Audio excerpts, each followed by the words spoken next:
Yeah, that's right. I see the chat. I see y'all rocking. I see y'all coming. Hit that like button as you enter the building. You know what I'm saying? Hit that like button. Show your love. Show your support. You know what I'm saying? This that dope soul. This that new thing. Nobody don't know about it. Hello, Knick family. Welcome to Lunchtime Live, Knicks Recap and Reaction Show. I'm your host, Stephanie, a.k.a. Queen, joined by my co-host, Geoff Klafter, from the Happily Ever Klafter Daily Sports Blog, and, of course, resident panelist, Dope Soul Sports Talk. The Knicks pulled one out last night, 106-100, low-scoring affair. We were without Karl Anthony Towns. You know, they lost Wagner pretty early into the game. I thought the Knicks did some really nice things last night against this team. They're number one in, I'll save all of that. But I just thought the Knicks did some really nice things, like in terms of executing the game plan and taking away or limiting, what they did best. I'm crunching some numbers for the stats and storyline weekly preview show we're going to do tonight for whoever wants to join. And the Knicks defense is just not as bad as it looks, and we'll go over some of that as well. But first, I just want to, ask Geoff, just his, brief overview of last night's game before we get into it. Shout out to the chat, by the way, replay gang, silent listeners. Appreciate you. Well, what I would say, what I took away from this game, for those who were worried about the Knicks being able to deal with physicality and length and not being tough and all of those, that narrative which has been swirling around this team all season, I think the Knicks put to bed a lot of those questions. They said, we can play tough, we can be strong, we can beat teams with length. And we can do it without some of our best players, because Deuce missed a bunch of time in the game and so did Towns. And so this team does have a toughness about it. It's not Charles Oakley tough. You know what I mean? But they do have it's a unique kind of toughness, but they do have a toughness about them, and they can answer the call. And this one is unlikely fashion, right? It was Mitchell Robinson and Ariel Hukporti who, and we'll get more into those guys later, but when you're dealing with a team that's as big and just runs so much size at you, you've got to be able to respond to that size. And I thought our backup bigs did an outstanding job of answering the call and just matching them blow for blow. And the Knicks dominated the glass. Well, not dominated, but they won the rebounding battle in this game, and that's key. They still gave up more offensive boards than Orlando had, but they won the rebounding battle by 4. And that's a good indication that we were right there with them from a physicality standpoint, right from Jump Street. And this game was a game that was a 6-point game at the end, but it wasn't really like the Knicks just messed around in the final minute. And that's why Tibbs always kept the starters in, by the way. But that's why Mike Brown put him back in with like under 19 seconds left as well. I mean, kind of where I want to start is that the Knicks were just really good in key areas, like I alluded to in the introduction. Like, they didn't put them on the line. They had 24 free throw attempts. They only made 16, by the way. They're number one in the league in free throw attempts, 29.7. And the 29.7 was the numbers I crunched after the game. So coming into the game, they were probably shooting like 30 free throws a game. The Knicks kept them below their average. The Knicks limited their second chance points. They're number 4 in second chance points, but the Knicks are number 5 in limiting second chance points. So, they had 17 offensive rebounds, 16 points off of them. They're pretty good at limiting second chance points as well. Right? These are two really good defensive rebounding teams. The Knicks have 15 offensive rebounds, only got 12 points off of them. So like, they are kind of mirror images in some respects when you look at when you look at, some of the stats, neither team shot well. Knicks shot 42.9% from the field, just 31.4% from the 3-point line, 85% from the field, but they were worse. And the Knicks had something, to do with that. 38.3% from the field, 28.6. Now, they're not a good three-point shooting team in either volume or efficiency, but like this is well below even their average, 28.6. And they didn't shoot well at the free throw line for the free throws they were able to get. Neither team turned the ball over a lot, and they don't. Like, they don't. 11 apiece. The Knicks got 11 points off of their turnovers. Orlando got 12, but both of these teams are top 5 in limiting points off turnovers. So, like, both teams kinda did, kinda understood what the other team, did well and did a pretty good job, trying to take it away. And, maybe it would have been different if both Towns and Wagner, was here, but this was a very margin, like win on the margins type game. And I thought the Knicks was tremendous last night. And the last thing I will add before I turn it over to Geoff is my concern with this team is about their process when they play good teams or teams just as good as they are, who take some things away, and we tend to not be patient enough and process enough to figure out, okay, this is what they're taking away, but what is now available? And I thought the Knicks were just superb last night in that respect. Like the ball movement, the player movement, all of that continued throughout the play, with pretty good, Orlando defense. The Knicks just did not deviate from their plan. And to Jeff's point, a lot of that is probably that they matched their physicality. So they weren't being bumped off of their, spots and agitated. Like they stood strong, and their process was really, really good last night. Jeff, the floor is yours. It's kind of weird.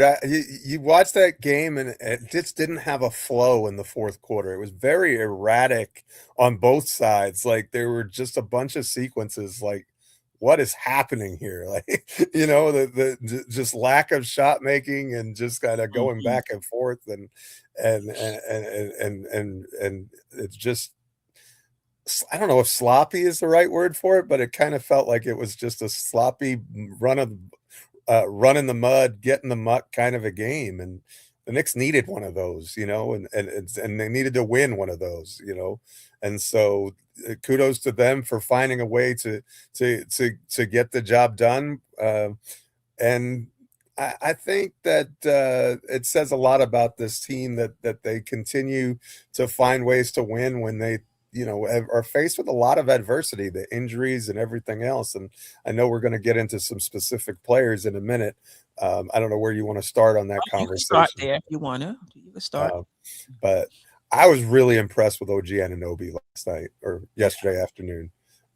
Just thought he was terrific, both ends of the court, 3 steals. Just it felt like he had more than that. I looked at the box score. I was like, really, just 3? Like he just seemed like he was all 28 minutes, by the way. Yeah, he felt like he was all over the place. His 3-point shot was falling. He looked like he was comfortable again. Like the first game back was kind of like, growing pains, and now it's like, oh yeah, I remember how to do this. Like knocked off the rust, and he was phenomenal. I thought he was a real difference maker, and I think he had 7 rebounds, which again, Queen, we were talking about that for the beginning of the year. We wanted to see that up. Well, that's the number where we're good at, right? We don't need him to be a double-digit rebound. I don't think that's reasonable, but if he can be at 6 or 7 to go with the 3 steals and he's making his shots, all of a sudden you've got a borderline all-star level player. And same with, and Bridges has kind of been on that same cusp. And when you're talking about having 3, even without Towns, that means you still have about 3 guys who are playing at an all-star level. And that helps you out a lot. And I think you could even argue that Josh Hart has been at close to an all-star level of late. I'm not sure if Sunday's game was that for him, but I think he's been playing really well also, and that allows you to overcome some things. But Hart was terrific though, because I think Hart had a dozen rebounds, all of them on the defensive end. So that's what we needed last night against a Orlando team that tends to dominate the glass. So really good performance overall. But OG, I thought, was my star of the night. Yeah, OG was phenomenal. 5 of 7 for 3, plus 20. And to your point, he just looked like himself. Playing 1.5 players, swiping. If you're in his area, and even if you're not his guy, he's going to swipe and come up and come up with Better not be dribbling high or it gone. Right, exactly. Keep it tight. Yeah, I thought Anunoby was good. I'm gonna skip over and we'll get to them. Like, we'll get to Brunson, we'll get to Hart, we'll get to Bridges. I want to piggyback over what you said earlier about our bigs and Robinson and Hukporti, and just how strong they played, and how that helped with the physicality you were talking about. So Mitchell Robinson started. He played 25 minutes. I believe that was the most minutes he's played this season. He had 6 points, 13 rebounds, 2 assists, 1 steal, 1 block. These past few games, Mitchell Robinson, I wouldn't say he's looking like his peak self, because we've seen Mitchell Robinson play on like another level, but he's rounding into shape. He's looking more like himself of late. I thought OG Anunoby did a really good job with his interior passing to Mitchell Robinson. And it may have been 1 or 2 other players. So he did a really good job with his interior passing. Mitchell Robinson took 4 shots last night. He made 3 of them.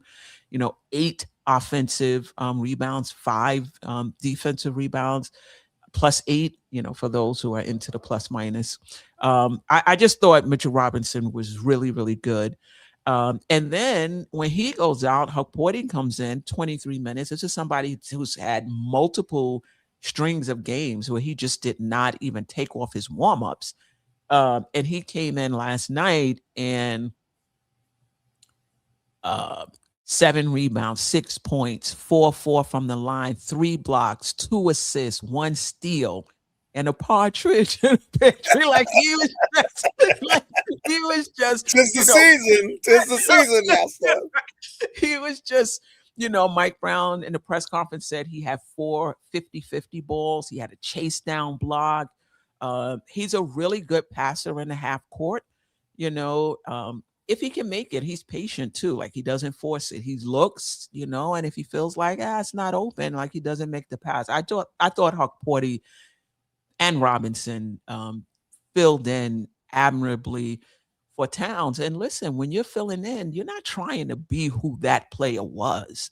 You're trying to be the best version of yourself. And I thought Robinson, and particularly Hukporti, were just phenomenal last night. I don't know if you have anything you want to, add, Geoff. Well, my guy Delusional was smiling like the butcher's dog. I know he's a big Hukporti fan, and what a performance. But I was really impressed by him. Didn't he have an Achilles injury that ended his season last year, or meniscus, something?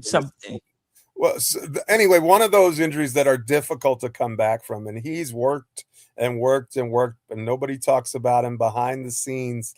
He's just, he's stayed patient, he's stayed ready, and he did all the little things right, and that's and that's the thing. He's never going to be the 28-point scorer that Towns is. He's not a good 3-point shooter, but you can win without getting that from the center position if he gives you other things. And it was fascinating to me that it was a timeshare. Like, it was they played almost the same amount of minutes. Really good job by him, and just impactful all the way around on his time on the floor. And what a blessing. What this team has we've all been saying that this is something this team needs. Well, if you don't have to go out and trade, if we have a guy who can fill in you know, and people aren't going to like it when I say this, but Precious Achiuwa kind of did that for us a couple of seasons ago. Yes, he You know, did. he wasn't great, but he did enough of the ancillary things. He got rebounds. He could never shoot around the rim, but he did enough where he was playable and was a stopgap and bridge the gap kind of a player. And if we can have that from Hukporti, and we kind of thought that Ariel would get his time to shine this season because we thought, but we didn't think it would be with Mitch, right? We thought it would be in place of Mitch. And so really good performance, really encouraging performance from him. But I kind of think that Orlando is an ideal matchup for him. In other words, he just gets to be his big self and do the things that he does. I'm kind of curious if he's able to replicate that against, you know, teams that like to play smaller, or, you know, and those sorts of things. And that's to be seen. Like, I don't want to take away from what he did, but definitely a great sign to have him play well and to see him back 100% healthy and contributing is really awesome. And I'm glad we're able to give him his flowers this afternoon. Yeah, and the Knicks have really embodied next man up. I mean, it's in their DNA, right? That this is, you know, pretty much the same team from last year with a couple of, you know, additions, and they really embody that. I mean, OG missed, you know, 45 games already, and then Knicks just did a really good job in his absence. I'm not saying we don't need him. We definitely need him to win it all, but the Knicks were good in his absence. Jalen Brunson missed 2 games. Towns missed last game. Guys are just ready. You know, guys are just ready, and they save their best performances for when it's needed. Kolick is in the you know, in the rotation now with Shaman out. We might even see more Kolick and Clarkson minutes if McBride can't go. He left what I think it was a left ankle injury. X-rays were negative, but he's getting an MRI, you know, today. He may miss some time. We're really stretching the next, you know, player up. But that might be Kolick and Clarkson. And right now, you know, there's the bench and then there's depth. And sometimes it's not one and the same, right? Because, you know, depth can be those guys that are outside of the rotation who have to step in. And we've been getting positive minutes, um, you know, from our guys. So I want to go to the bench really quick because we're talking about these situational guys. Only 20 bench points, but of course, Deuce only played 21 minutes, but he didn't shoot well when he was there, right? 1 of 7, 0 for 5 from 3. Yabu in 11 minutes, 8 points, 2 of 3 from 3. Yabu offensively seems to be coming around. His through a little bit, isn't he? And his defense has been solid to me. Better than I expected, for sure.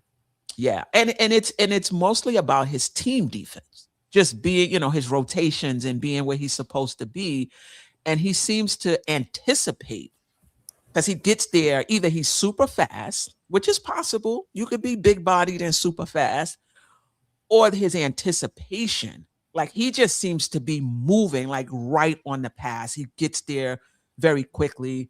You know, he had a block or 2 one game where he just came over really quick and blocked it from behind. So I've been pleasantly surprised about. Now, listen, he's not somebody that's going to guard you in space. You know what I mean? But in terms of team defense, rotations, anticipating, he's been more than solid in my, you know, in my opinion. Defense is the important thing. I'd much rather a good team defender than a good individual defender, because a good individual defender you can ISO or take out of the play. A good team defender doesn't matter where on the floor they are; they can help your defense. So I've been really surprised. That was one of my critiques of Yabusele. I was not sold on him as a defensive player when he came. You know, but he's been good and. Don't look now, but we're starting to get some good minutes from him. I don't think we're quite at the Ajay, let's start the guy. But he's contributing, and that's what's important. He's starting to look like the player that we paid for, and that's going to be necessary because we're getting thinner and thinner by the day. So we need all hands on deck and he certainly has 2 of them. So let's go. Yeah.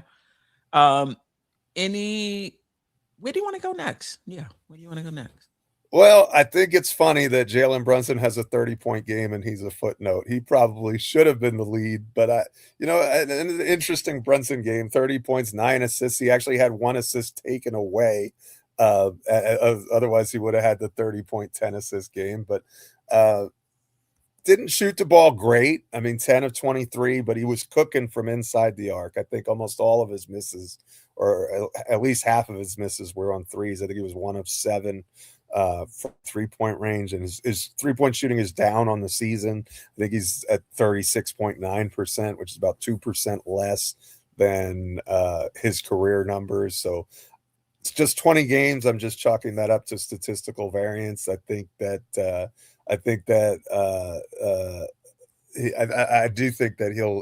that'll rise as the season goes along, just and progress to the norm. But I thought he was going to have a 40-point, 25 assist game the way that he was in the first half. I think he had 16 and 5 at one point, and I was like, he was making everything. But he can be, when he's in his bag and he's getting it done from inside like that, he's tough, and it just goes to show you can talk about the length bothering him and all that others. That's nonsense. Jalen Brunson is Jalen Brunson. The guy's a star. He gonna get his, and kudos to him. He wasn't, again, his 3-point shooting was what killed his efficiency, but I think he got to the line a bunch as well. Maybe was it 9 times? I'll tell you right now, 12. Okay. 9 of 12. He made 9. Okay, that's what I was thinking. So, and that's using that physicality against Orlando. So great job by him. Just a ho-hum Brunson game, right? He's climbing up the stairs. I think he's 4th all time for the franchise for 30-point games already. He hasn't even. This is what, his 4th season here. That's crazy. I mean, we're spoiled for choice, guys. This guy is incredible, and he's so much fun to have on our team, and he makes it look so easy, and it's easy to take for granted what he does, but don't take for granted what he does, because it's a special player, and we suffered through Chris Duhon for this. Just remember. Yeah. I'm really encouraged by this team, and it's not just, last night's ragtag win, if you want to call it that.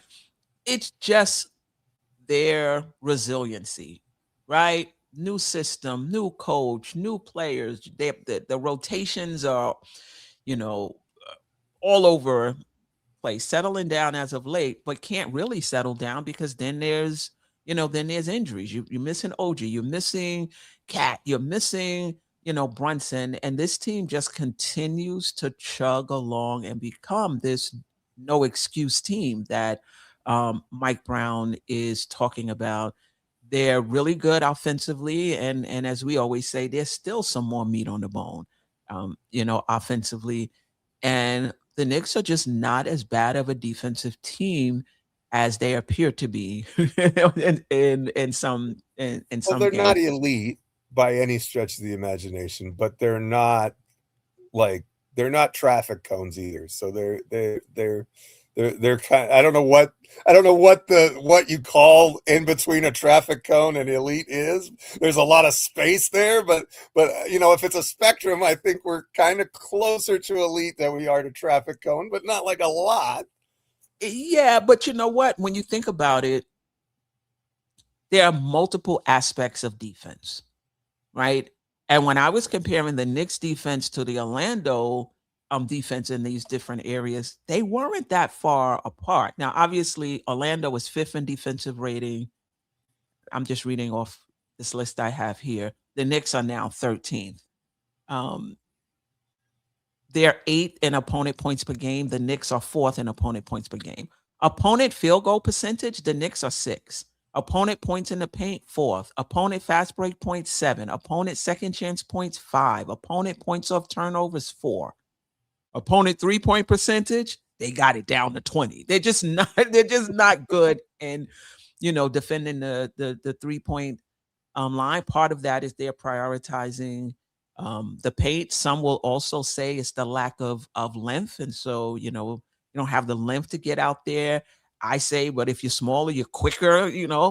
Whatever. They're not good 3-point percentage, and obviously, I don't have their pick and roll. Like there's even more aspects of defense I don't have here. But my point is, when you look at the different parts of defense, the Knicks are not bad at all. And other than defensive rating, they were close to or even better than Orlando, who's 16th in opponent field goal percentage, 17th in opponent 3-point percentage, 19th in opponent points in the paint, 18th in opponent fast break point. Like the Knicks are much better. The Knicks are basically top 10 in every category except opponent 3-point percentage. Now, it could be that Orlando has played tougher teams to start the season and the Knicks haven't, and that's why the Knicks, in these categories are looking better. But my point is, I'm hopeful for the Knicks because I don't think with this offense, and the Knicks are number 4 in the entire league in net rating, if I'm not mistaken. So they don't have to be a juggernaut defensive team, And Mike Brown has versatility of lineups because of who we have to put in defensive lineups. I don't know, Jeff. I don't know. I'm just feeling a bit more encouraged about this team on the defensive end. I know, like you look at Jalen, you look at Cat, and you be like, oh, we just no way. There's just no, because you see a play or 2 or 3 or 5, particularly pick and roll, which teams are going to go to, and you're like. Of course, last night one of those quote unquote liabilities wasn't there, right? So maybe that's part of why it looked better, right?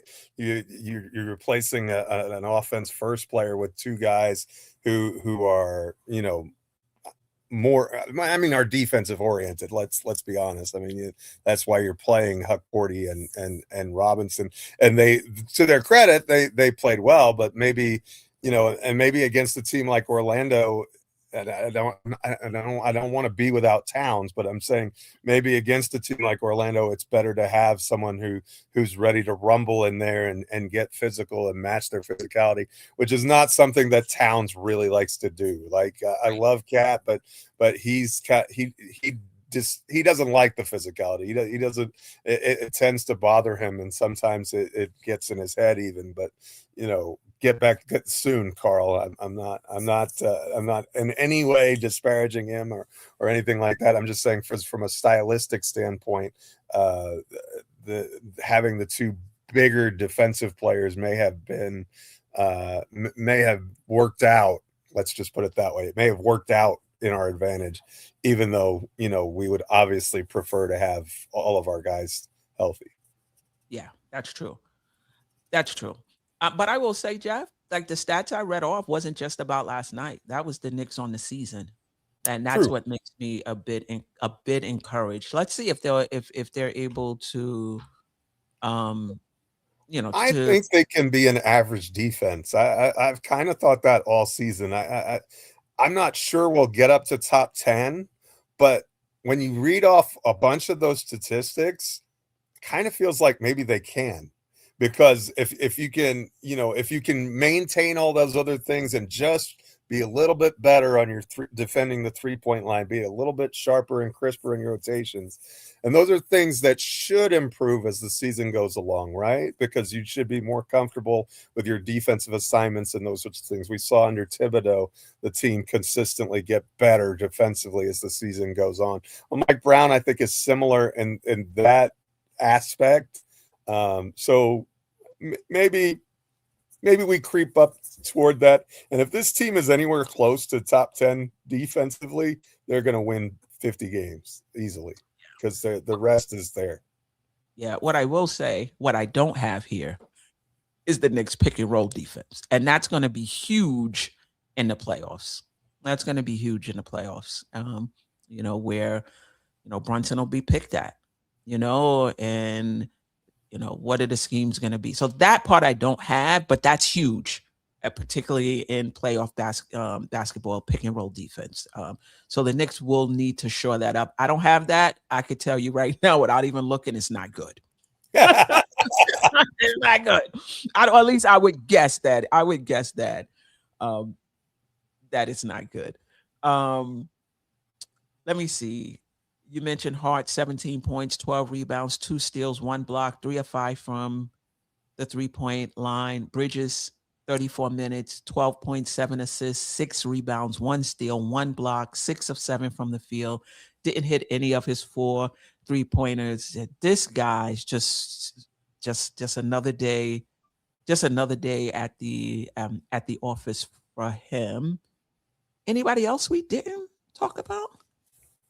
I don't know, but I love Bridges, man. I'm just telling you, this is kind of what, as Jerrell said on Thursday, I'm going to quote my guy.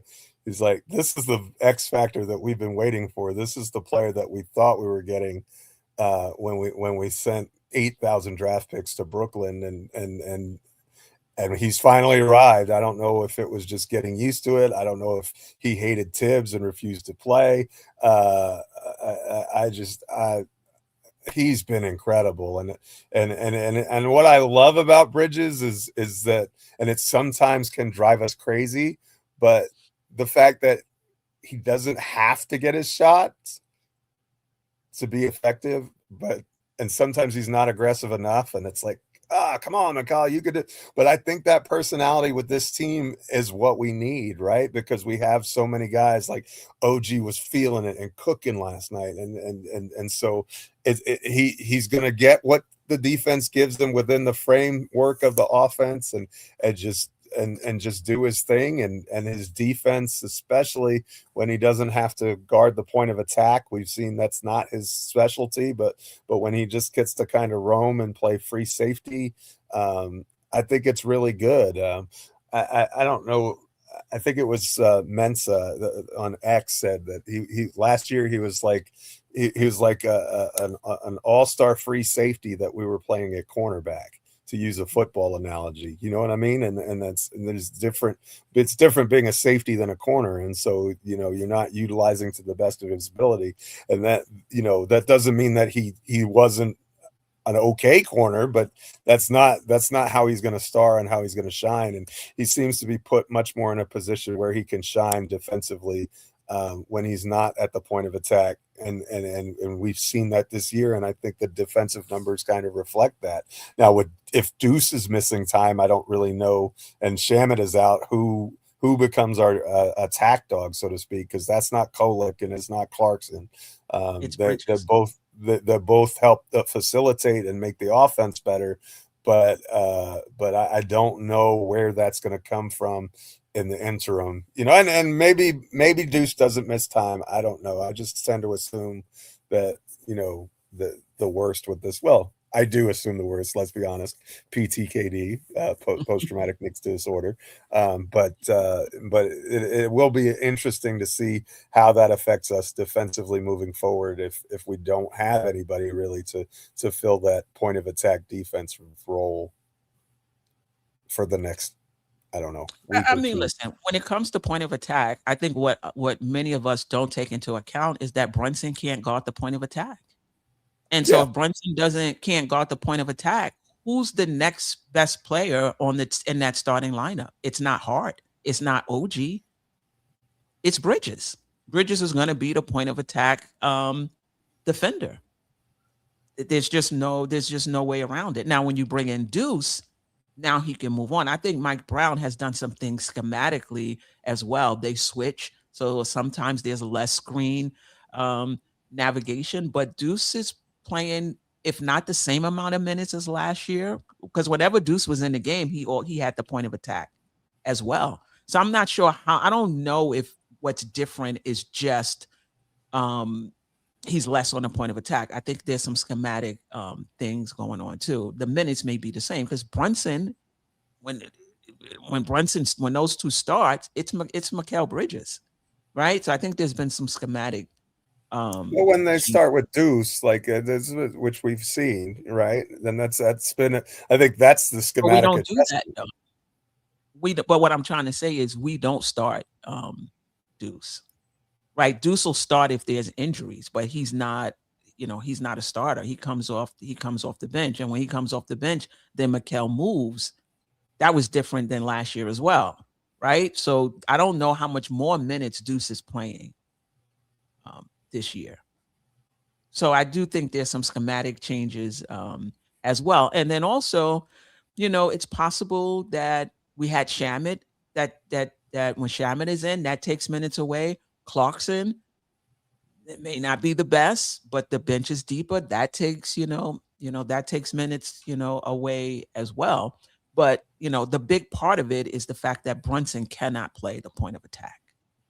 That's the big and piece. you have to hide him on a 3, basically, and that's part of the shooting, 3-point shooting situation too, right? Because you're putting Brunson on a guy who's 6'7", and he could just shoot over the top, right? Without, he's given up a lot of size there. So that I think, and Deuce kind of has the same problem when he's out there, right? He's not very big either. So even if you are closing out, if you're not closing out with length, in a certain, I don't know how many of the 3-pointers are open versus wide open versus incredibly open versus nobody within a mile. Like, I don't know what, I don't know what. We can look it up, like, because if we find out that these shots are contested and the Knicks are still 20, then you figure, oh, well, this should even out because they are contesting shots and not really giving up a lot of, open shot. It should even up over time. If we find that these guys are just, like wide open, very wide open, then it's not going to get better. It's just not going to. Unless our rotations get sharper. Right. Yeah. Well, what we didn't mention is,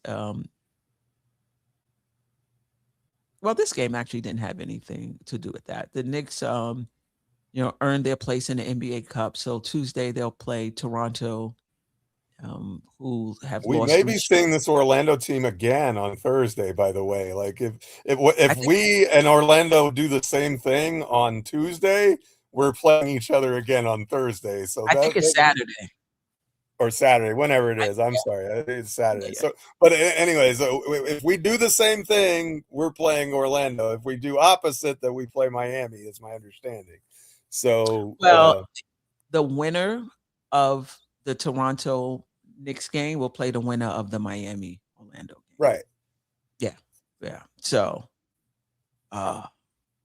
let's see. We've played all 3 of them. We're familiar with all 3 teams. We've played them. Yeah, we played Miami 17 times in the first 12 games. And crazy. Orlando about 18 times. And I think those are the only 2 teams in the league. Like, I just feel like the only teams we play are Miami and Orlando. We get Charlotte every once in a while, but. Right. And RJ Barrett is out day to day, but like, what did you say, Geoff? Madison Square Garden. He might be back Tuesday. But isn't it? And aren't we playing in Toronto?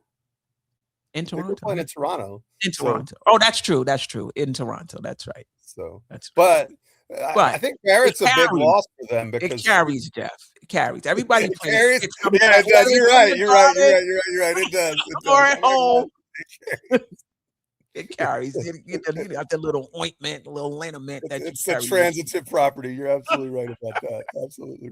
But Barrett's been a big loss for them. They've really struggled without him in the lineup. So apparently he adds. I don't watch a lot of Raptors games. I'm not going to sit here and say that I do, but apparently he adds a big piece to that puzzle.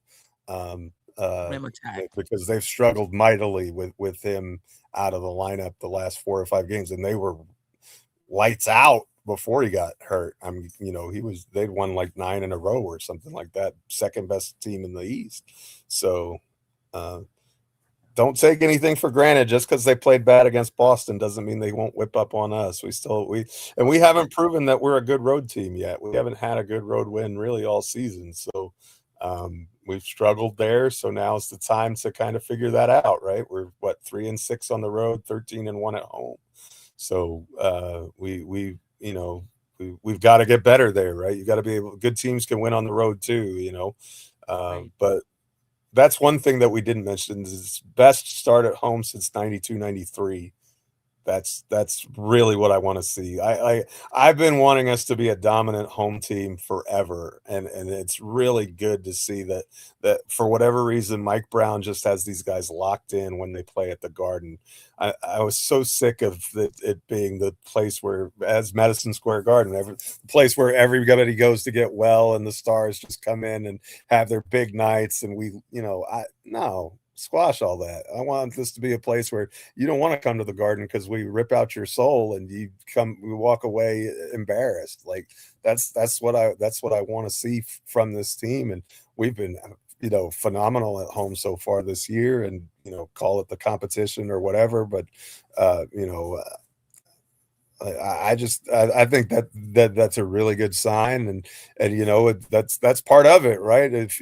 What good is it obtaining home court advantage in the playoffs if you don't win the majority of your home games? The whole point is to take advantage of those opportunities, and so far, really done a great job of that. So I'm kind of hoping that this is kind of a special, magical year at MSG where we don't lose very many games in our own building.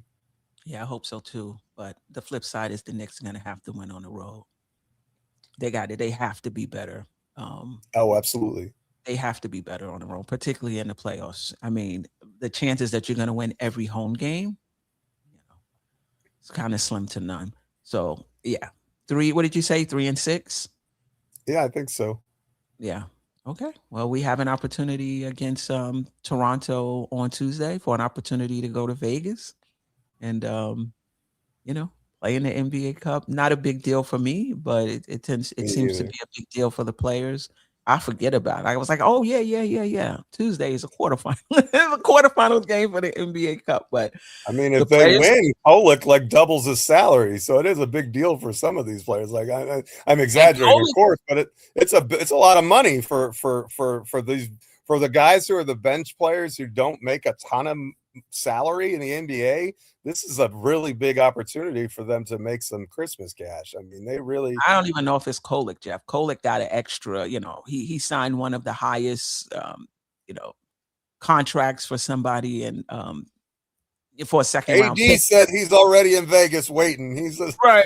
But what about these other guys, on the bench? Like this will be Jameson and those guys for sure. And the coaches too, the assistant coaches. The video, right? Don't the video people as well? I don't know, but anyway, so yeah. Look. I don't care about the NBA Cup, but seeing as they're going through the trouble of having it, why not win it? And hung a banner for anything else in this town in 50 some odd years. The Knicks better not hang a banner for the NBA Cup. Oh, they will. Oh, if they win, there's a banner the Lakers have one. I know, but when the Lakers did, I thought that was so corny. I do too. But anyway, let's see. Let's get to the chat. We appreciate you. Jason Benjamin, always rocking with us. Appreciate you. This team is resilient and mentally tough. Great win. Yeah. What's up with David Smith? David Towns, I know Towns didn't play last night, but come on. He might have had to work though. He might. All right. I'm gonna give him the second time. My guy David Smith. Come on now. I'm gonna give him the benefit of the doubt though. DJ Space Ghost, I appreciate you always rocking with us. Darlene Bryan, appreciate you as well. The fam. I am Jerrell. Appreciate you. Wiz, I am so pleased with the Knicks right now. I am not going to try to take Jeff's spot today. Salute. All I know is every time I go out to my car, I'm worried that Wiz is going to be there with got to keep your head on the tire iron ready to get me for saying something about Deuce. And I know he lives in California, but you never know. The game ended with a debacle before we won the game. Definitely fantastic all around game without Cat. I still see both teams getting better as the season progresses, but the Knicks have a higher ceiling. I agree with that. Good afternoon, APAC. Hope I got that right. 1586. Appreciate you. Nick Loyalty. Huck was given last night. Yeah, he was. Yeah, he was impressive in his minutes. That's what you want. Positive minutes when you have to step in, and we got that. OG's pass to Mitch was great.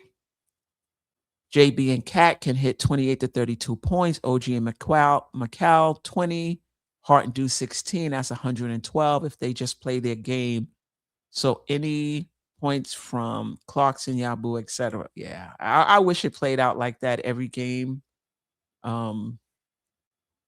Wiz, that would be great. I hope Deuce will be okay. So do I. Queen in the building. My guy Gangsta G off because he'll knock your street off in the building. Okay. All right. Only if I have to. Who we talking about?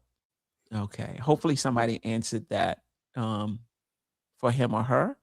I'm having some coffee while I listen to you guys. You guys are the greatest. Peace and love. Peace and love to you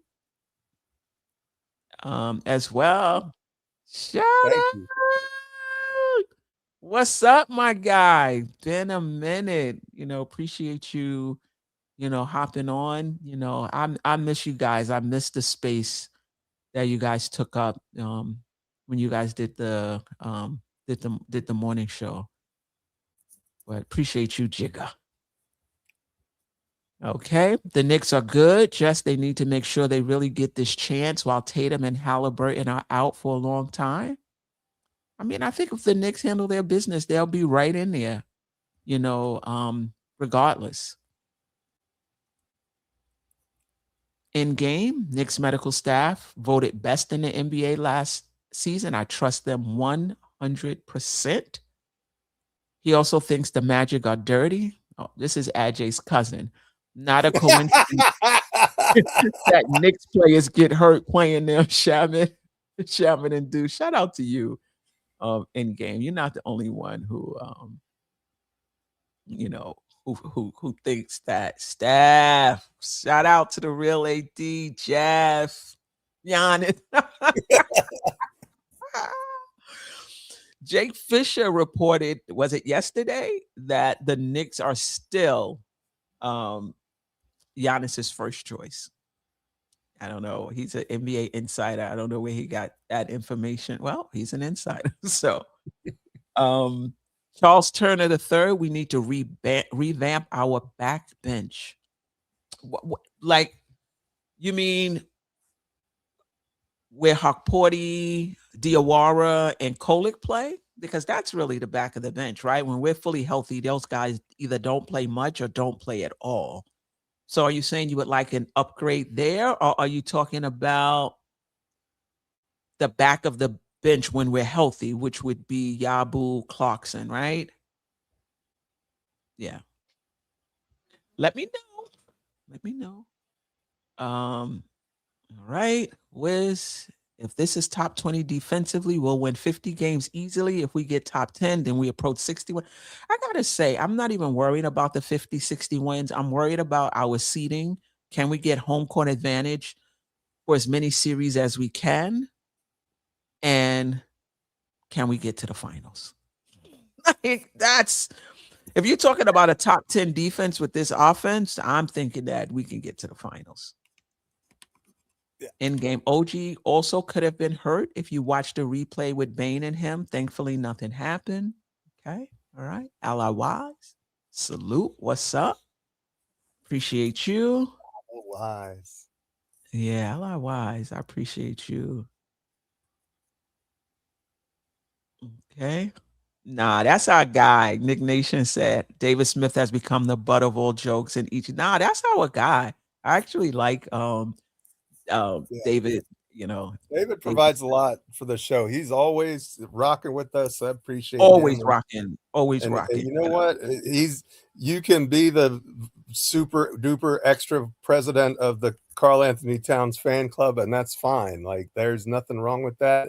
And he goes to bat for his guy, and I respect that. That's all good. Like, and you know what? He brings a lot of points to the show that people don't like to hear, maybe because he's willing to criticize Jalen Brunson, and in some ways he's correct. So about those things. So I think his opinions are definitely legitimate, and he, you know, he just loves him some cat in a special way. I don't know if that's his brother or if, you know, if there's some kind of family ties going on there, because he says that Towns is better than Ewing, and I can't go there with him because Ewing was a two-way player and Towns is 1.5 at best. He's a better offensive player, maybe, you know, better shooter for sure, but you know, yeah. I mean, he could be a little over it. Like, it's one thing to be a fan; it's another thing to stretch the truth. I think sometimes he stretches the truth a little bit, but he's still our guy. He's our entitled guy for sure. He's entitled to his opinion. Who is that? Mike Edmonds. Please don't get Giannis. Let's beat him and everybody else until we get to OKC in the finals. You know, I've softened on the Giannis thing. I still question his fit with Brunson. I see a lot of it's your turn, it's my turn. I don't really see them working well on pick and rolls. Both of those guys like to have the ball in their hands.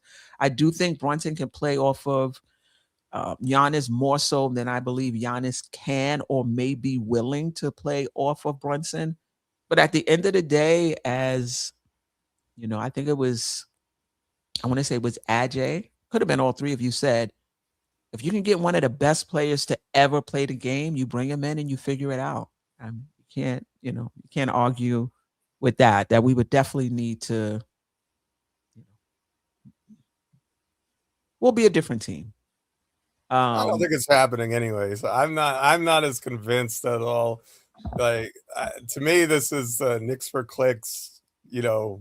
I don't think so. The pot kind of stuff. I don't think this is a reality. I really don't. It may not happen, but I don't think it's Knicks for clicks, because the Knicks did have discussions with, like, when you think about for clicks, it's just like there's zero chance, and this is just hyperbole, and you're just putting it out there. The Knicks spoke to Milwaukee. At least those are the reports over the summer. Jake Fisher, an NBA insider, just said within the last 24 hours that if he were to request a trade, the Knicks are still his number one choice. Now, whether or not the Knicks have it, whether or not if he pushes Milwaukee and say, this is where, you know, I want to go, Milwaukee could say, I don't care if that's where you want to go. We're going to get the best. Like, that can happen for sure, but I don't think it's Knicks for clicks. I don't think it's just, you know, people trying to get clicks. I do think there's something to it. All I know is it's definitely engagement farming at the very least. I mean, it's when you talk about Giannis, a player of Giannis's stature and MVP to New York, that's definitely going to well, look, we're still talking about it, and but Geoff, it's so you saying I think it's a legitimate story. I don't like if you. So let me clarify what I mean. Okay, so in my opinion, in order for this to happen, certain number of things have to be true. One, Giannis has to say, I want to be traded. I only want to go to New York, because there are other teams that have better packages to offer. And you better believe if Antetokounmpo is available, that other teams are going to offer. Right. So that's the first thing that you have to believe. The second thing you have to believe is that the Knicks have enough assets on the table to pull that trade off, and that means one of two things: either you're talking about a 3-team deal where Towns is going someplace else, so they can either get draft capital or a player that they like better. I don't think Milwaukee wants to be in the Towns business. That's possible, but I don't think it's likely. And then the other possibility is a trade without Towns. And what does that look like? Is OG Anunoby really a headline player for without a bunch of picks to acquire a guy like Giannis? I just don't think that that's the case either. And so I think I think that I don't. To me, it just doesn't seem like it seems like too many things have to fall in place for all of that to align and to happen. And it just doesn't seem easy. Giannis saying he only wants to go to the Knicks, and if I go anywhere else, I'm not re-signing. That I mean, doesn't mean that somebody else won't take a chance. Look what the Raptors did. They won a championship with Kawhi Leonard. Absolutely, absolutely. Somebody else may take a chance, but it may decrease the pool. I mean, it has happened. It has happened before where teams didn't get the best package because a player said, "This is where I want to go." So I agree with you that a lot would have to fall into place. But if this is where he wants to go, that gives the Knicks some leverage. But we'll see. I'm not pounding the glass for it. I said what I felt about it on the show. I'm last just week. skeptical about it. That's all. That's fine. I tend to, if it happens, it happens. Like I think that. And by the way, David is here, JJ. So yeah, I said something about trading Cat, and he hopped on right quick. but he is here. So leave my guy David Smith alone. He's in the building. He came late, but better late than never. He's here. So y'all just chill and leave my guy alone, okay? Otherwise, Mitch and Hux held it down yesterday, though. Yeah, absolutely. Dwayne Dennis, thank you for giving David Smith grace. He just likes his guy. Yeah, for sure. A lot. SKOE 2191. I heard Giannis to Miami was a possibility. If they can get him giving up Tyler Hero and spare part. Listen, if you can get Giannis for Tyler Hero and spare parts, we can get him for OG and whoever. I think it's going to take more than Tyler Hero and spare parts. Good for them. If I'm Milwaukee, the Knicks can offer a better deal. Yes, exactly.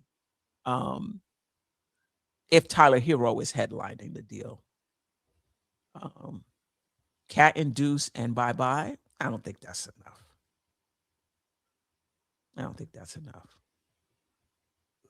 I'm not even in here and getting hate. Now I know what hate Towns gets when he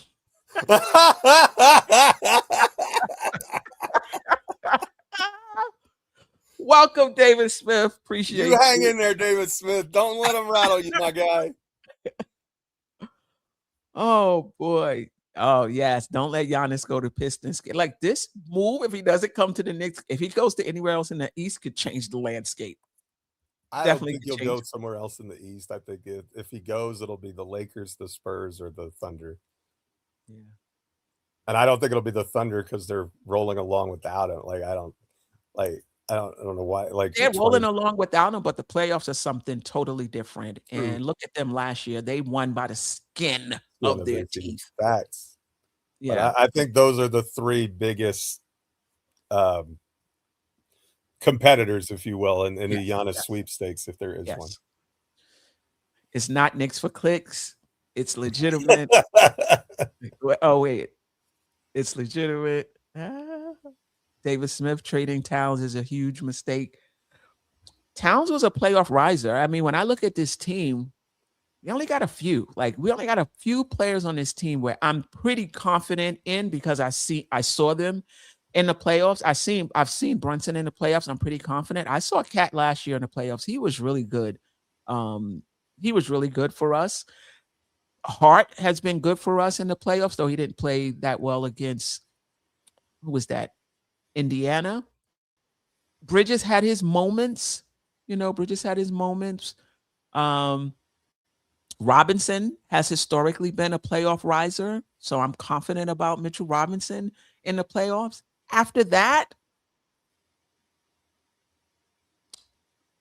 we'll see. But Towns was good. Oh, wait, how did that come up?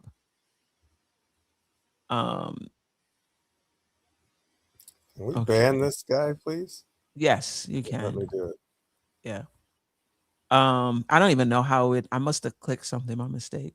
I was trying to ban him, and I think I'd accidentally start him instead. Oh, okay. Crazy on me.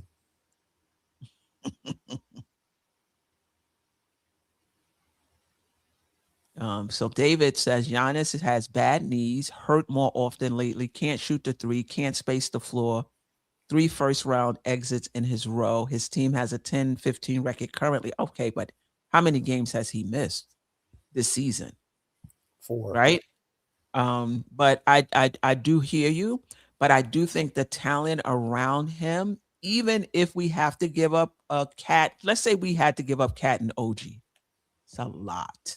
That is a lot.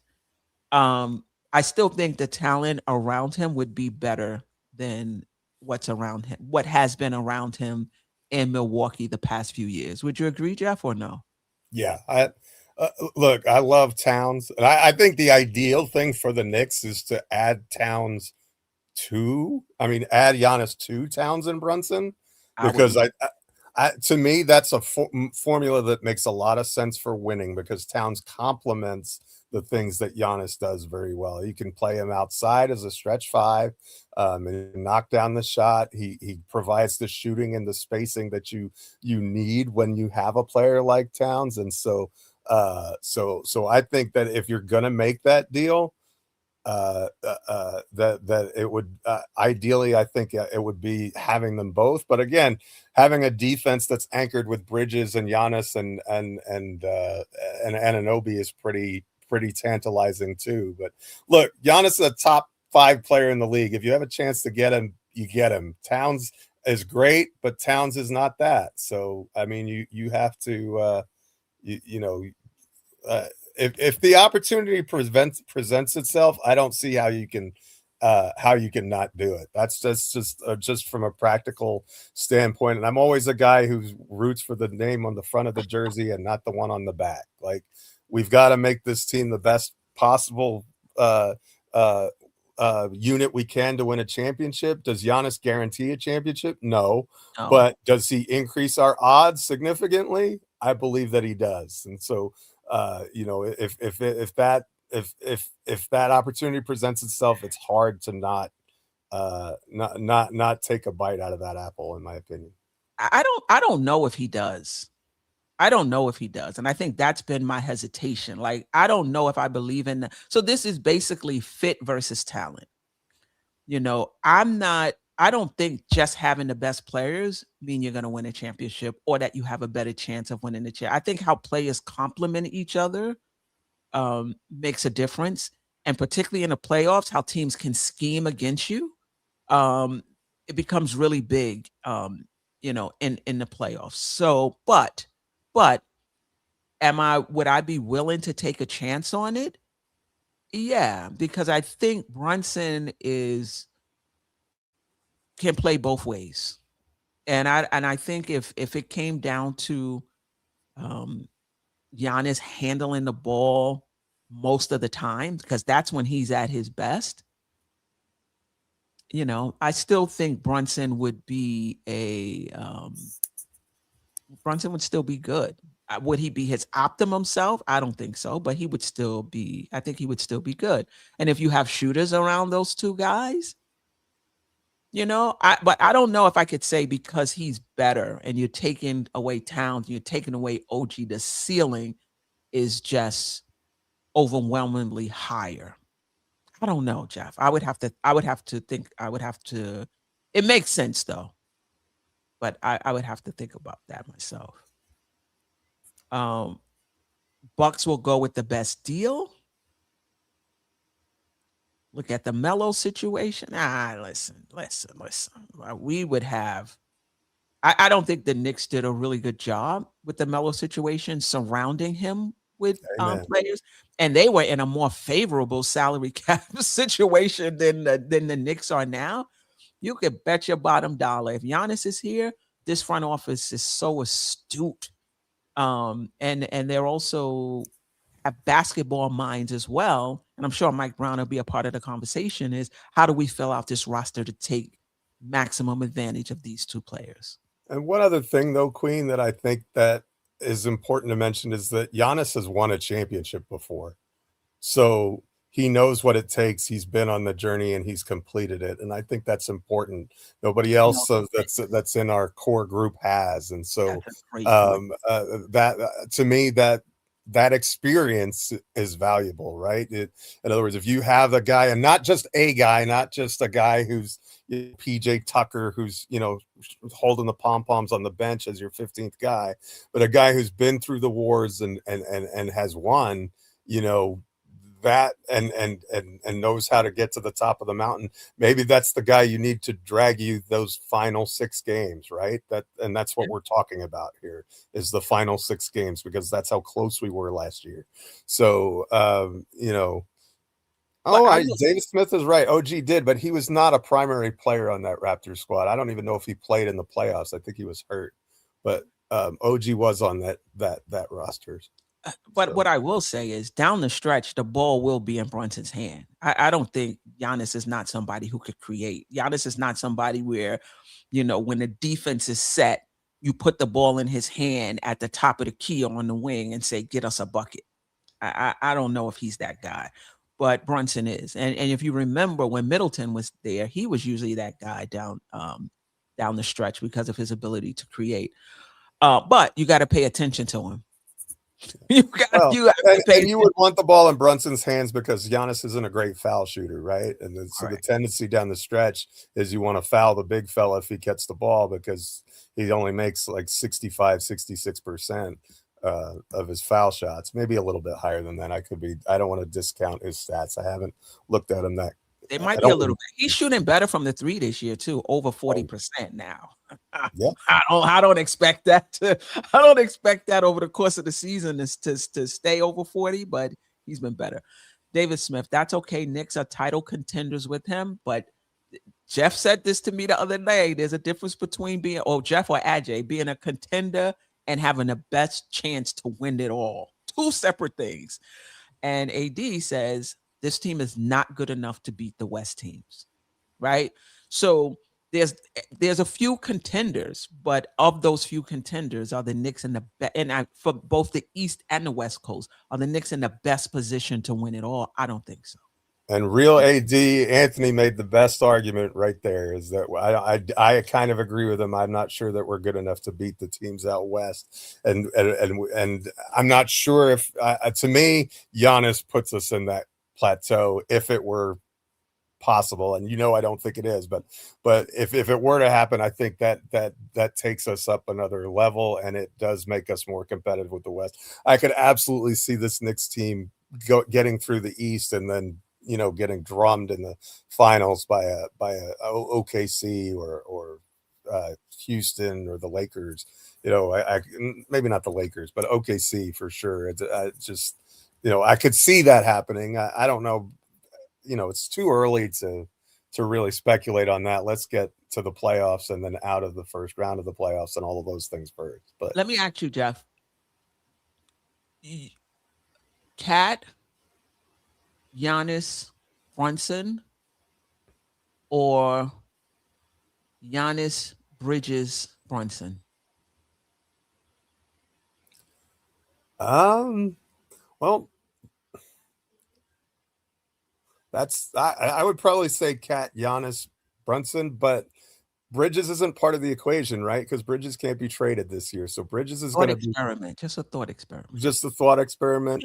Golly.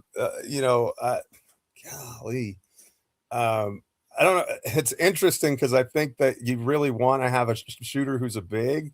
It doesn't necessarily have to be Cat, but Bridges' defense we might get Turner. What if we get Turner or Portis in the deal? Like then it would be Bridges, right? Then, because his defense and the other things that he provides as a third, fourth option, would be ideal, I think. But if you have Cat and Giannis, you're going to get a ton of rebounds. I mean, you're going to own the glass. You're going to have, again, those other 2 players you have to figure are going to be shooters around him. And so, unless I don't know what that means for Josh Hart's future with the team, though. I think Hart is a clunky fit with Giannis, so I'm not really sure. Like, unless if he keeps shooting the way he's been shooting so far this year.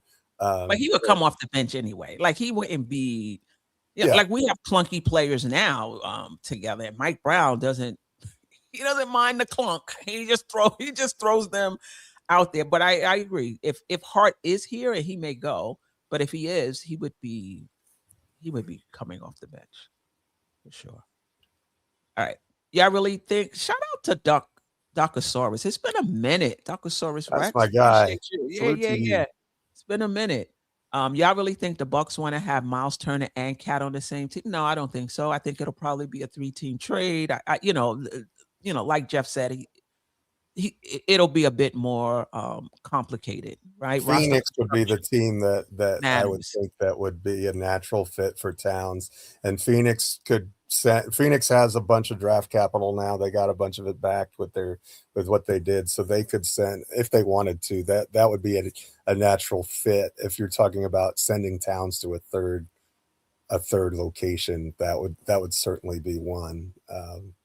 And that would be probably a bigger trade that we wouldn't be just Towns or Anunoby. It might be both of them, and the Knicks get 2 or 3 players who aren't quite as good other than Giannis to kind of fill in the rotation in that deal. But that's a possibility if it's a possibility, if you know what I mean. Any legs to the rumor of Bridges was listen, I'm not trading. They make around the same money. I'm not trading Bridges for any unless he's going in a superstar trade in the offseason because he can't be traded this season. I'm not trading Bridges for any way. And definitely not for Zion. And I do think the Knicks medical staff is good, but listen, I don't know if they're Houdini status. You know what I mean? Like so you need some dark voodoo magic, like Princess and the Frog style, to keep that guy. A Ouija board and like just let for Iron Man to a straw man. That's not something I would be interested in. Trav, shout out to Trav, man. Trav B. Ryan Music. Jordan Clarkson plays well in the playoffs too. Yes, I think Jeff mentioned that a few shows ago. Yep. You're right. Jonathan Cat are a better fit. They complement each other. Yep. Giannis has too many demands also. Mike Edmonds. I don't know if he has that relationship with Milwaukee because he's been there for 13 seasons now to make demands. I don't know if that would be the case here with the Knicks. D. Grant, if Knicks go after Giannis, you better believe Towns is in the deal. I like them together. Like now we talking. Like I'm a big fit person. I know years ago I had this argument this discussion with Tony Crow. Shout out to him. And I think it was around a superstar, and he was like, Mitchell, probably. I might have been Donovan Mitchell. And he was talking about, this was before Brunson got here though. And he was talking about fit. And I was like, look, we don't have any players on this roster where we should be talking about fit. If this player comes, he's going to be the best player on the roster, and the Knicks are going to have to rejigger the roster. But to me, this is different in the sense that we have one of the better players in the league. And so for me, I do think fit matters a little bit more than when you're Charlotte and you're worrying about is this player going to fit with Miles. What's his name? One of the players, Miles Bridges. Like, what are we talking about? Well, that's kind of the thing though, right? When you're in that situation where you don't have any of those players, you usually can't get them, right? It's only the teams that are already in contention that those are the teams that those players want to go to, right? So it's kind of like, well, which is it? You have to be in position to attract those kinds of players. I mean, Kyrie and Kevin Durant didn't want anything to do with the Knicks because we were a laughing stock. We were a joke. Now Kevin Durant, was begging to come to the Knicks at one point this offseason. So, a lot changes when you win ball games and you have a superstar point guard. Yeah. Supreme System Lord. I hope I got that right. We good right now. Just need more time together as a team. Bring up Dink. How do you pronounce that, Jack? Dink Pate, I think is what it is. Dink Pate, or Pate, whatever. Young He has cat. been Pate in the G League. He had like a 30-point, 11 rebounds, 17 assists, triple-double or something like that. I know that's Lee Escobedo's guy. Young cat, fresh trade, Pacome. I don't know if there's anybody in the G League I would be looking to. I mean, if I would like to see Jemison, if we're talking spot minutes. I know there's some that would like to see McCullough, who had at least one good game recently. JJ, it's Giannis. You get him if you can and figure it out. Yeah. Okay. OG did play in the finals against the Warriors. Did he? I thought he was hurt. How about Hukporti's free throws last night? 4-4. Yep. See, this is what Mitch has reduced us to. His 15% at the line has us going crazy when somebody hits all 4 of their free throws. Yeah. But good on Huck. Huck was good. Yeah, he was good. All right. Duckosaurus Rex. Knicks need to grow their depth on the margins and role players from within. Cannot afford real meaningful team depth by trading for scrap heat veterans every time. Yabu failing, Clarkson or Houston. But the Knicks have that already. Right? Like Hukporti came in and gave us good minutes. Kolek has come in and has given us good minutes. If you want to win in the playoffs, you need veterans. Just point blank, period. Like, let's not get carried away by what we're seeing in the regular season. You guys saw the playoffs. Things slow down. They have enough time to pick at your weaknesses. You got to give young players an opportunity to grow. And I think putting them in intense playoff moments and saying, I need you to produce, that's a lot. Let them rock, let them grow on their own terms. You need veterans if you're going to win a chip. That's just period. Just period. And that's not to say they can't come in and give you good minutes, but it is to say you feel comfortable with a rookie or a second-year player in a key position in the playoffs. Nah, come on. We're trying to win this chip. No. You want as few question marks as possible. As few questions. Over the unknown. We want the guys we want guys who what to expect, because that's when you're going to get the production that you need. You can't afford to be high up here 1 minute and down here the next in the playoffs, because 3 bad minutes can be the difference between you advancing in a series and going home. And we've seen that firsthand. Right. David Smith, you're not doing yourself favors about the delusions. Deuce can replace Brunson. Some people in the chat was like, he's delusional. Be like, yo, give my guy a break. And then you come up with something like Deuce can replace Brunson. Like, come on, let's be real. All right. Victoria B, appreciate you. Sis is up, man. She was up last night. I was listening to you, Coach, Dre, and Freezy last night, like 1 a.m, up, ready for lunchtime live. 1 a.m, y'all dedicated. This current team is starting to turn the corner. We don't even know how good this team can be, and here we are talking about dismantling. Knick fans are horrible. I wouldn't say Knick fans are horrible. I would say that you're trying to get better, and it's okay to extrapolate. Like, it's okay to be like, I've seen OKC. We haven't played them, but I watch the Knicks team every night, and I'm watching OKC, and I could see where they can present problems for the Knicks. And you may be able to see where the Knicks can create problems for them also. But I think as fans, it's okay to extrapolate. Like, it's okay to, I don't know if this defense is going to be good enough for the playoffs, because we've watched the playoffs, not just this team in the playoffs. We've watched other teams in the playoffs year after year after year. You know how it goes. So I think it's okay to extrapolate and be like, I'm not so sure. All right. We need as many rebounds as possible. Brunson, Cat, and Giannis would be an ideal fit. I like that as well. All right. Okay. Let's hold pat. We've already traded draft picks for years. Okay. Bridges plays every day. Yes, he does. And well at that. And well. Yep. Latoria giving her condolences to AD. For sure. Prayers with you, my guy. Yeah, definitely. Clarkson shooting 20% from three, so he better get it together soon. Well, I think, you know what? Play to your strengths. Yeah. If that's not your strength, get in the lane.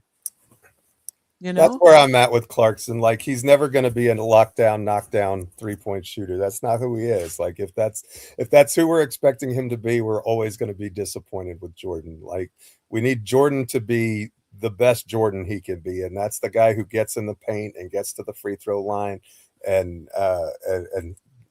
initiates the spray and pray for us, all of those sorts of things. And Clarkson's capable of doing that.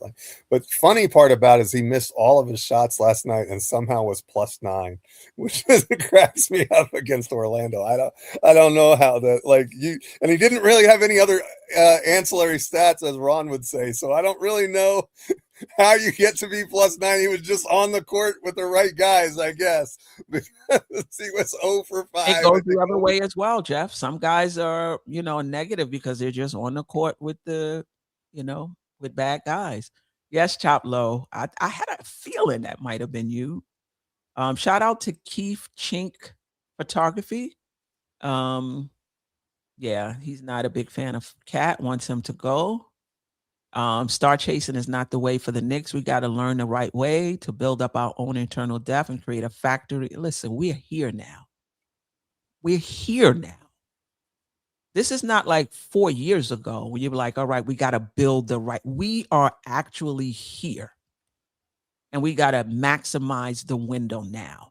Now, do I agree that the Knicks should have some young players in their pipeline for when this window closes? Yeah. And maybe they do. Maybe that's Hukporti. Maybe that's Diawara. Maybe that's, Daddier. Maybe that's Kolek, down the line when the window closes. They're, these are the guys that they're, bringing in for them. But can you blame a team? Can you blame a front office for trying to take advantage of their NBA window and wanting to lock it down with veteran players? Can you blame them for that? So the reason you're bringing up young players is so that they can become stars and you can win a championship, right? Well, if you're already here to win a championship, what are you saying? Pause the process so we can bring these guys along so 5 years from now we'll be in better position to win a championship? Nah, we are here right now. Take advantage of the opportunity. Have guys in the pipeline in the G League or whatever for when this window's closed. I'm with you on that. But I'm not with bringing guys up trying to create a factory when we're here.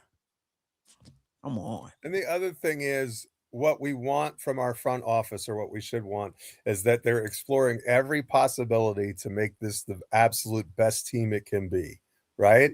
At whatever they think that is. You either trust this front office to do its job or you don't. But I think that they've earned the benefit of the doubt thus far, taking a team that was, a joke and turning them into a perennial playoff team, perennial second round team, in fact. And so, look, they're going to explore every option. They're going to kick the tires on every deal.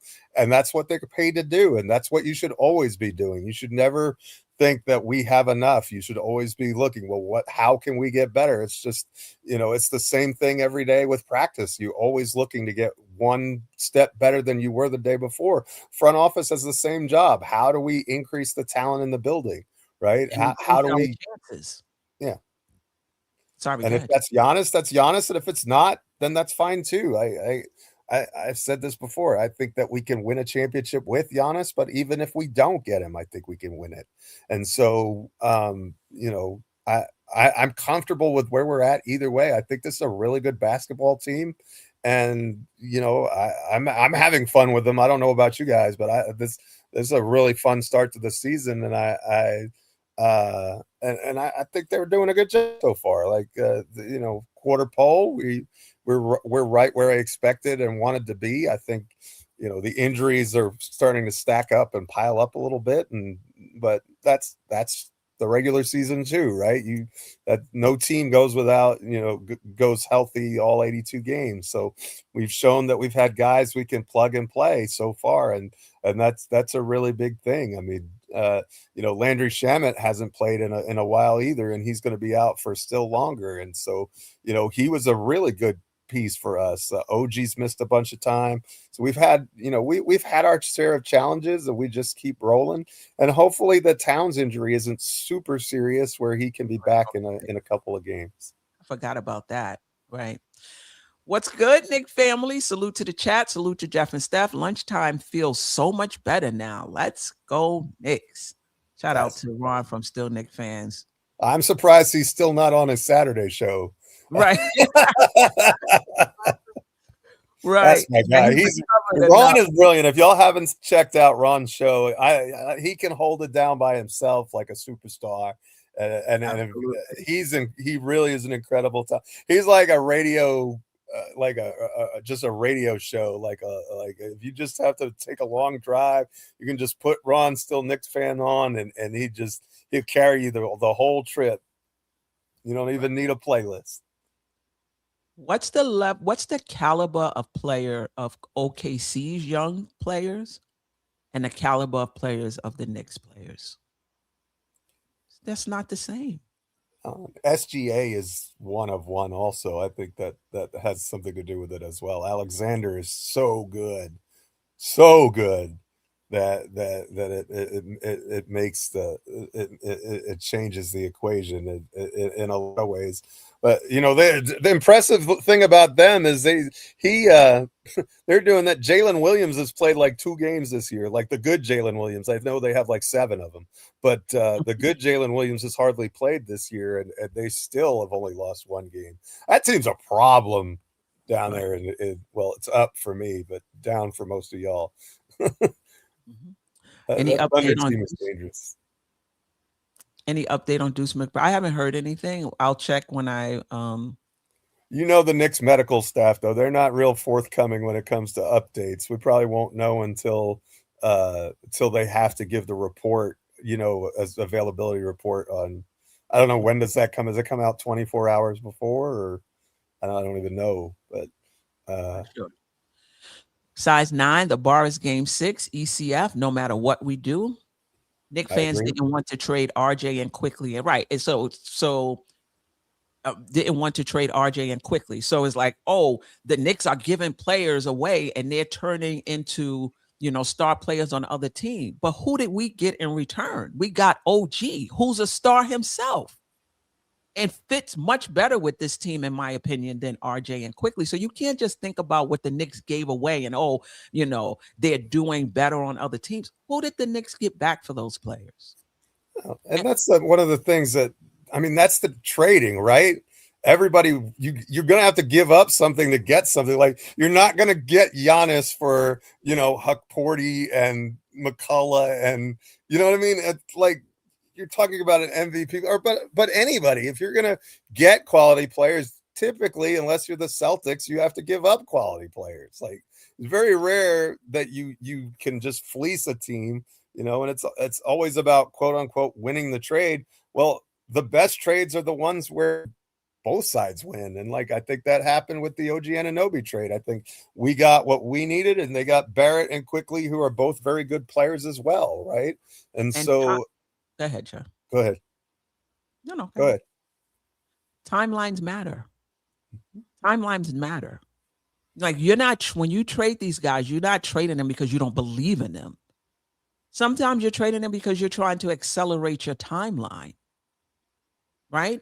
And getting RJ, when we traded RJ and Quickly for where they were in their development as a player, and OG, in terms of where he was and his development as a player, was a much better fit for Brunson than waiting for RJ Barrett and waiting for quickly to develop. So when guys make trades, teams make, it's not like, oh, I don't believe in them, let's throw them away. I don't believe. Timeline. Sometimes it's contract. There's a lot of different reasons. The Knicks got OG Anunoby for RJ Barrett and quickly, and some of you may feel like that wasn't enough. OG Anunoby is over here balling on both sides of the ball for us. I don't know. We gave up Randall and Devo to bring in Cat. To me, the Knicks have a higher ceiling now than they had with those players, in my opinion. And I know some Knicks fans may disagree, and it's a team that fits better together than when we had Robinson, Randall, and RJ Barrett, Brick Nation. You know what I mean?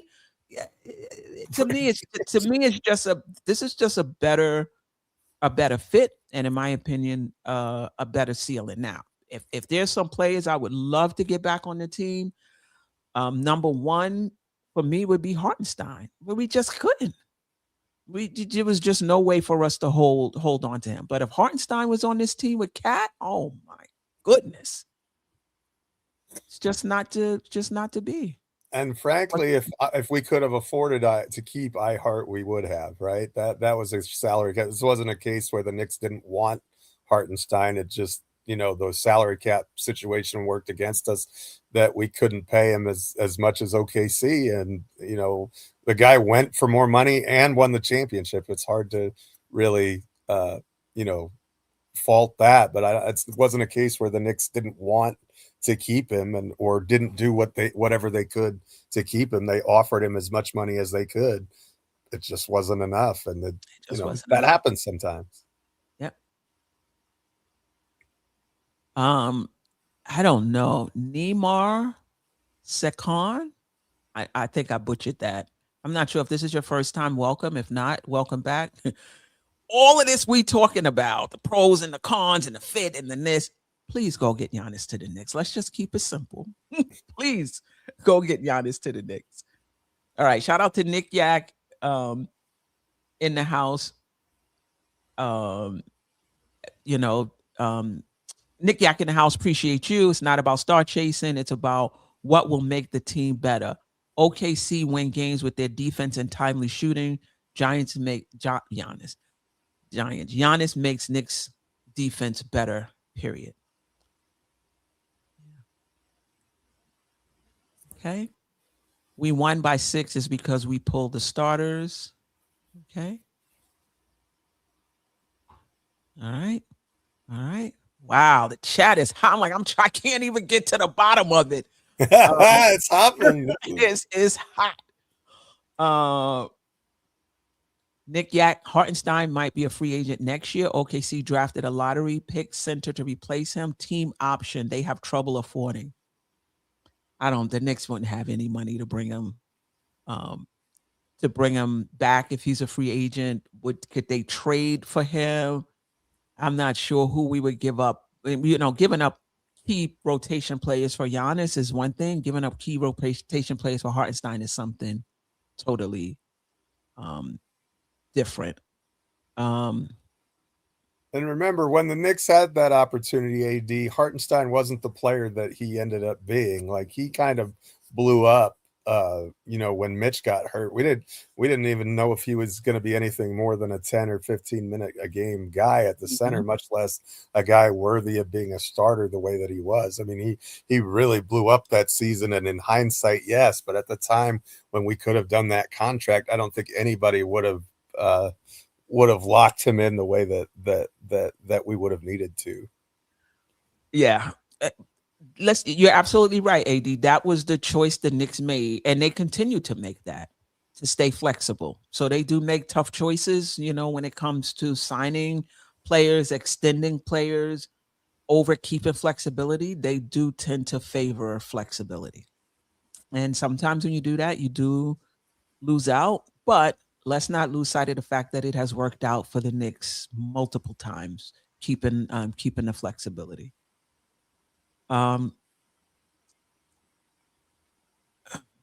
We don't need wait. We don't need them with our 2 backup centers. Nah, stop. It's not the same. It's not the same. It's not the same.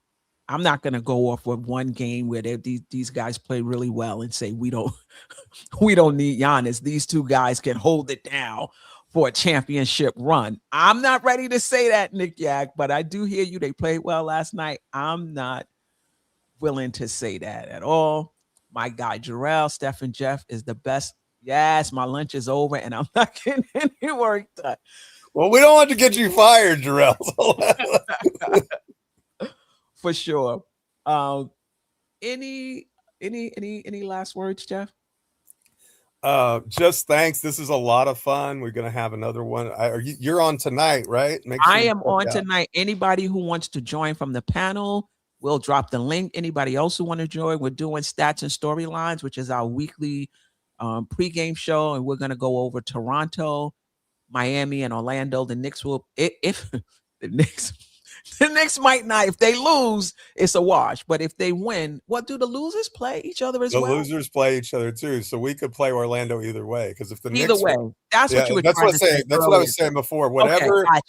Whatever the Knicks do, if the Magic do the same thing, we play them. If they do opposite things, we play them.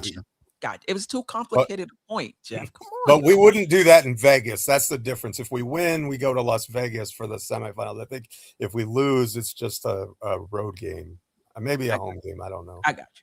So we're gonna go over all 3 teams tonight. What are the storylines, related to those teams since we last met them? We'll talk about where they are in the Eastern Conference. We'll talk about them offensively, defensively, what the Knicks need to do to take advantage of the matchup, and what the Knicks need to shore up to make sure they're not taken advantage of. So it'll be me and Ajay, Geoff, Jerrell, Delusional, anybody out there who wants to join us. The panel is open. You can definitely join us. That's tonight. Shout out to everybody in the chat, man. This was a poppin' lunchtime live. Best one yet, in my opinion. Yeah, I think it was the best one yet. AD said he's going to try to come on tonight. I would love that. Anybody wants to pop on? What about the name change? Yes, I was going to roll that. I was going to roll that out Thursday, but yeah, I mean, I could talk about it, briefly. I rejiggered the banner. So you guys, if you get a chance to go to our YouTube page, I rejiggered the banner a little bit. So I was thinking about a name that would incorporate the fact that this channel took off not just because of me. This took off with Jerrell, who was with me from the beginning. I even forgot now who was second. I mean, obviously Staffer, may he, rest in peace, was there from the beginning, helped me get the channel off the ground. Tsunami, hopefully things are well with her, helped me get the channel off the ground. And I don't know if it was Geoff or Ajay, whoever came first after that, but that collective, like us collectively, helped this channel grow. And this channel is going to continue to grow because we're going to have more content. We're going to have more fan involvement. So I wanted to change it all together, but Geoff was like, I kind of like Dope Soul Sports. So I don't know about changing it all together. So what I did was just added collective onto the end. So, Dope Soul Sports Collective, that's the channel's name right now. And just to give homage to not just the panel, but the chat, and then also the guests that come on the show. Delusional is family. I don't even consider Delusional. He's not even a guest. He just Delusional is part of the core collective. But Boogie comes on. AD comes on. Lee Escobedo from Nick of Time, graces us with his presence. Ron God from Nick's Man Cave. I don't know if I got his name right, but he comes on. So it's just a collective, So we're going to open up memberships for those who want to join the Dope Soul Circle. I don't know. I'm playing with the name for the membership. We'll open up the memberships. We're going to have, more polls, more fan engagement. And I think that's what we saw today, right? Just trying to create a channel where every voice is heard. Even if I disagree with you, it's okay, because there's probably somebody else who's thinking the same, who's thinking the same thing. So wanting to have one of the most fan-centric channels in the Knick universe. And it's a process. It's going to be a process. Geoff, my guy, came up with a great idea. So I'll roll this out again Thursday, but because, Jerrell said it, Geoff came out with a great idea to have a segment on the Thursday show where those in the chat and even content creators can come on and for like 10, 15 minutes, whatever it is, just talk about your Knick fandom, talk about what's on your mind as pertaining to the Knicks right now, if you have any questions for the panel. And I was able to talk to Lord Scientist, and he'll be our first one. I don't know if it's this Thursday or next Thursday, but he'll be the first one to come on and talk about his Knick fandom. Anybody else who's interested in that, just, let us know in the chat. We'll write it down. You can also DM me, email me. So you'll have an opportunity to pop on. I got high-speed internet, y'all, down in Georgia. So now I could take phone calls on Thursdays. So it's gonna be, to use Geoff's word, an experience, a Dope Soul Sports experience. Now, that's the vision. It's gonna take some time to, really fill it out. We're also gonna do giveaways. Once I open up the membership, we'll do giveaways. Few members, little giveaways. As the membership gets better, there'll be bigger monthly giveaways. But I appreciate you guys. You guys, most of you have been rocking with us from the beginning. We'll celebrate birthdays and anniversaries, and and just be family. So I just want to say, for the super chats that we got for November, I've already sent up 50% of that. And this channel doesn't generate a lot of revenue. But what we did generate, I sent 50% of that on behalf of the entire channel, the panel, the chat, everybody, to Lord Scientist, who's going through a tough time right now. So I made that donation on our behalf to him. And that's just part of, being, being community. We love you, bro. Yeah, definitely. We love you. We'll see you Thursday. Yeah, we'll see you Thursday. Yeah. Where in Georgia we should hit a game. Listen, I'm in middle Georgia, central Georgia. But Atlanta's about an hour and a half away from me, but I go there once a month. That's where I got to go if I want to go to Whole Foods. I got to drive all the way up to Decatur, right? So we can definitely, do that. Oh, again, I'll make this announcement Thursday. We're celebrating DJ Shuttle's birthday, January 7th. It's on a Wednesday. Oh my God. What's the crab spot? AD, if you still with us, what's the seafood crab spot in Valley Stream? Ben's Crab and Valley Stream. We're going to have a watch party. He's going to be DJing there. It's also his birthday, and it's going to be a Knick watch party. So if anybody who's in the Brooklyn, Long Island area, even if you want to join from, drive down, whatever, January 7th, it is a Wednesday. But it's DJ Shuttle's birthday. And so I'll be there. We're going to celebrate.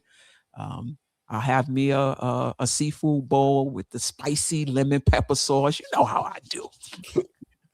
And salute to two Knicks chicks in the house, by the way. Talk about family who just about family. Been a minute though. Facts. Starting to think she doesn't like us anymore. She was Diva Locks was with us the other day. I know. Yeah. I don't know if Lady and the Chef she's been busy. I know. I'm just giving her a hard time. Yeah, definitely. All right. So tonight, 7:30, Stats and Storylines, the weekly preview show. I think we only did one other episode. We'll figure it out, particularly if the Knicks play on Monday. When will the party be? It's Wednesday, January 7th. He may already have a flyer. If he does, I'll I will post it, but if he doesn't, I will create one. So it's Wednesday, January 7th at Ben's Crab in Valley Stream. Yeah. So hopefully I'll get a chance to, Ben's Crab. Yeah.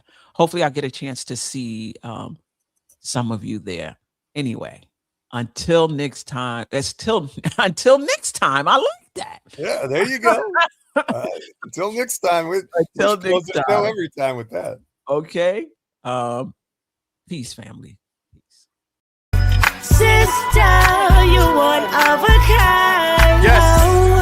Sister, it's time you That's shine. Dope soul. Where you at? Where you at?